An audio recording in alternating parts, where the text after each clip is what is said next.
Hi everybody, Mrs. White here. In this unit, we've been spending a lot of time working with functions by connecting representations, working with inputs and outputs, thinking about domain and range. But the one thing we haven't done yet is define exactly what a function is. And so our goal for today is going to be to determine what a function is and what a function isn't, and also to get a little more fluency with function notation. So first, let's take a look at what it means for a relation to be a function. So in this box here, we've got a more formal definition. A function is a relation in which each input produces exactly one output. And this exactly one is going to be the key right here.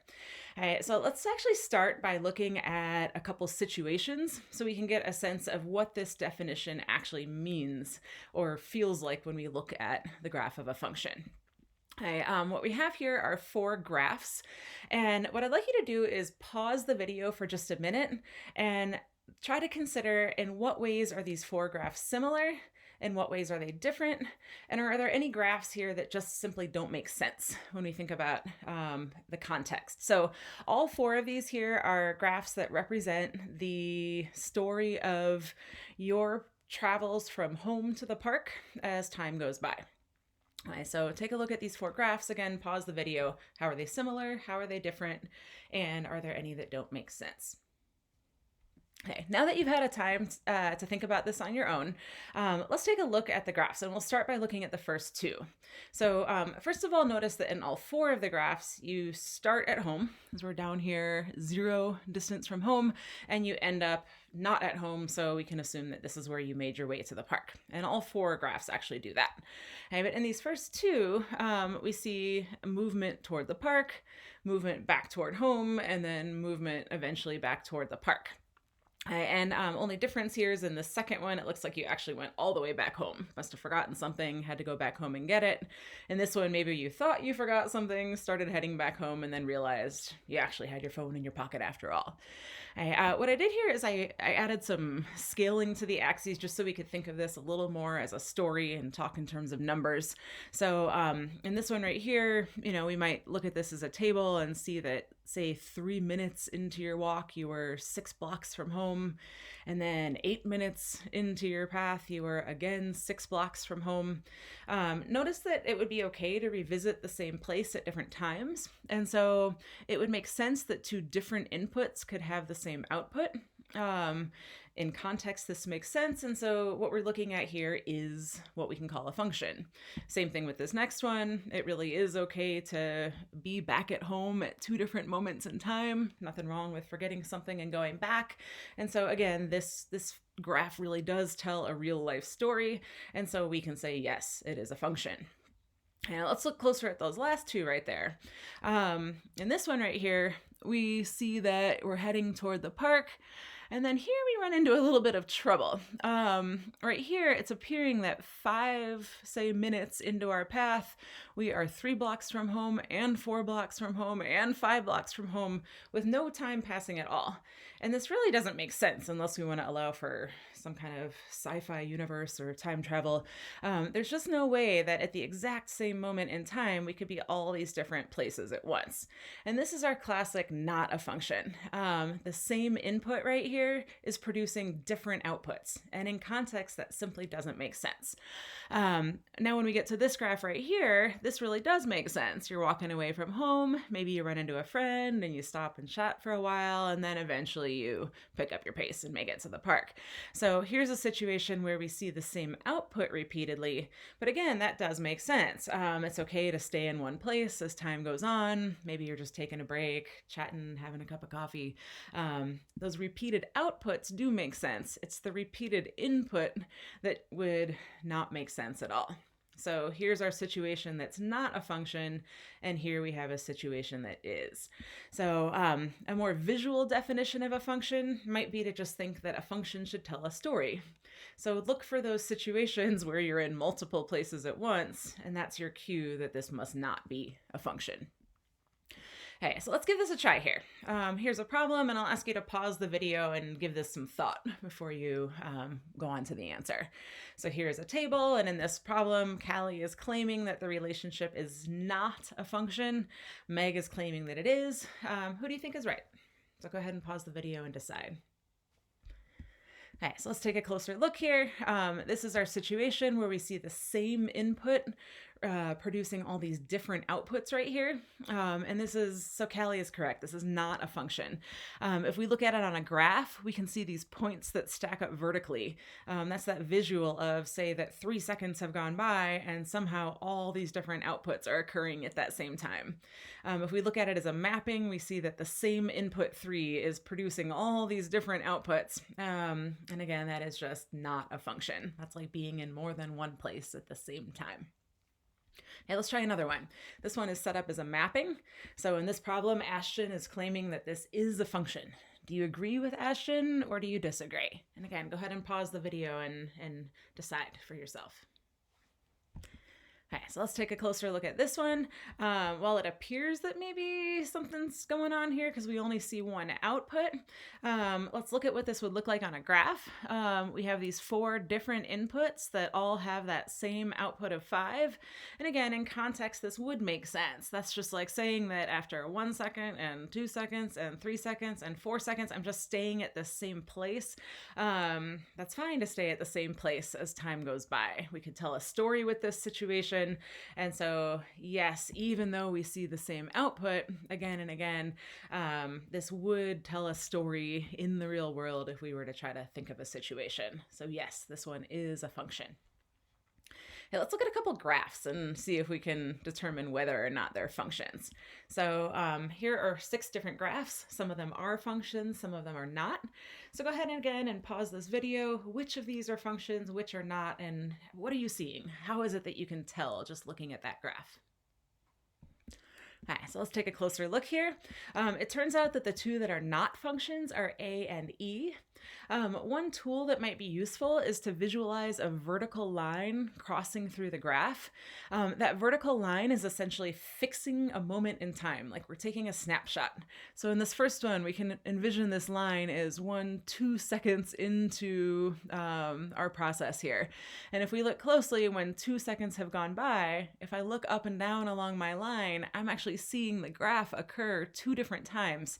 So that's like saying 2 seconds in time have gone by and I'm in these 2 different places at once. That just simply does not make sense in the real world. We would need time travel or some other non-real world situation to tell a story for this graph.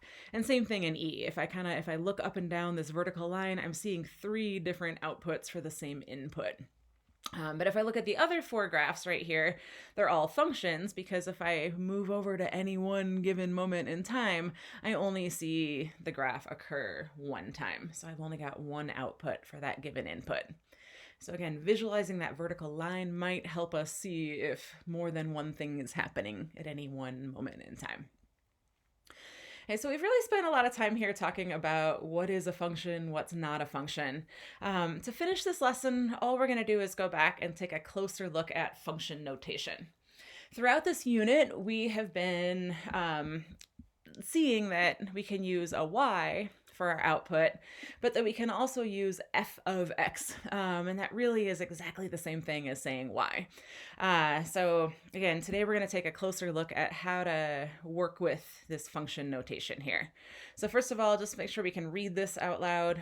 Instead of saying y equals negative 2x plus 1, we can say f of x equals negative 2x plus 1. And really all that's saying is that the value of the function, in other words, the output of the function for any given x value, can be found by using this rule where we take the x values, multiply by negative 2, and add 1. This just tells us what to do with our inputs to get our outputs. And function notation essentially just allows us to communicate symbolically instead of having always to use words and to say, for example, if y equals negative 2x plus 1, find the value of y when x equals 3. We can simply use this code here, f of x equals negative 2x plus 1, and then by replacing the x with a 3, I'm communicating that I want the input to be 3. And that's my cue to go take this x, replace it with a 3, and now I can do the operations. I can multiply and then add to find that the output is negative 5. In other words, when the input is 3, the output is -5. So I can make the statement that f of -3 equals -5. Excuse me, that's f of 3 equals -5. In other words, the value or the output of the function when x equals 3 is -5. And on a graph, we would see that because when I look over at 3 on the x-axis, I would expect to find the graph down here with an output of -5. That's a coordinate that I would expect to see on the graph, 3, -5. Hey, here's the a little bit more formal right here. We can see that f of x is the function f, where f of x represents the output for any given input x. The right side of the equation is really my rule. It tells me what to do with those inputs. In this case, I'll be subtracting 3 and then multiplying by -2. Here's a table that shows some repeated reasoning where we pick any inputs that we want. We then take that input it where the x is, perform the rule, ultimately landing on my output. And so now I can see that when my input is -3, my output is 12, meaning that -3, 12 would be a coordinate on the graph.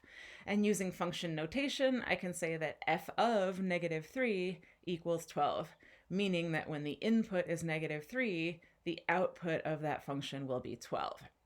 And you can look through this table here and see that same repeated reasoning for a bunch of other inputs. We could do that as long as we want to. Okay, so last but not least, let's take a look at how function notation can ultimately lead to a situation where we are evaluating, but also where we might be solving. So take a look at these two right here, and take a minute, pause the video, and think about how are these two statements right here fundamentally different from each other. Okay, so let's take a minute now in here and look at the difference in action. And I decided to actually give you a function. Let's suppose that f of x equals 2x plus 4. And let's look at the difference between f of 12 and f of x equals 12. In this case here, notice that the 12 is in the parentheses, meaning that the 12 is the x. In other words, the 12 is the input of the function. So what this is really asking us to do is to find the output when the input is 12. So all I'm going to do is take that 12, put it wherever I see an x in this problem. And so in this case, I'll be multiplying 2 times 12 and then adding 4. The output then becomes 28. And so I can say that f of 12 equals 28. In other words, when the input is 12, the output is 28. But in this one right here, there is not a 12 where the x is supposed to be. So 12 is not my input this time. This is actually saying that f of x equals 12. In other words, the value of the function, the output, is 12. And so this time it's the output that we know, meaning that we can work backward and find the input. So this time I'm going to take my function 2x plus 4, but I'm going to put 12 where the output is on the left side of the equation. So now I have 12 equals 2x plus 4. And now I can use my inverse operations. I can subtract the 4 to undo the addition. I can divide by 2 to undo the multiplication. And now I know that x must have been 4 if I wanted that output to be 12. So now I again have a coordinate. When x is 4, the output is 12. In other words, the function value at 4 is 12. F of 4 equals 12. And notice the difference here. In this problem right here, we already knew the input, so we're doing what's called evaluating. We're doing. But in this problem right here, it was the output I knew. So it's really more of a situation where we're solving or we're undoing to work backward and find that input. And just as a final reminder for today, always consider order of operations, in other words, PEMDAS, when we're doing this evaluating and solving. When we're evaluating, we are doing, and that's when you already know the input. When we're solving, we're undoing, and that's when we're working backward to find the input. So here's two more examples that just have a little more going on in them. Here's another example where we already know the input, so we're doing. But notice we really have to be mindful of PEMDAS. When I input that -3, I've got to remember to do exponents first. A negative times a negative becomes positive 9. Now I can do my multiplication, and then I can subtract, and I end up with my input being -3 and the output being 13. Here's one more example of working backward or solving. Here's a situation where I already know my output is 20, And now I can use inverse moves to find my input. And so now I'm doing reverse PEMDAS. I'm going to look for any addition and subtraction and undo that first. So I'll subtract 5 from both sides to undo that addition. Now I can look for multiplication and division and undo that next. So I'll divide to undo that multiplication of 3. Now I'm going to look for any exponents, which actually includes roots. At some point in math, you'll learn that roots are a form of exponents. And so I'm going to undo that root by squaring both sides. And then last but not least, I can get inside that parenthesis or grouping symbol, and I can subtract that. I can add that 1 to undo the addition.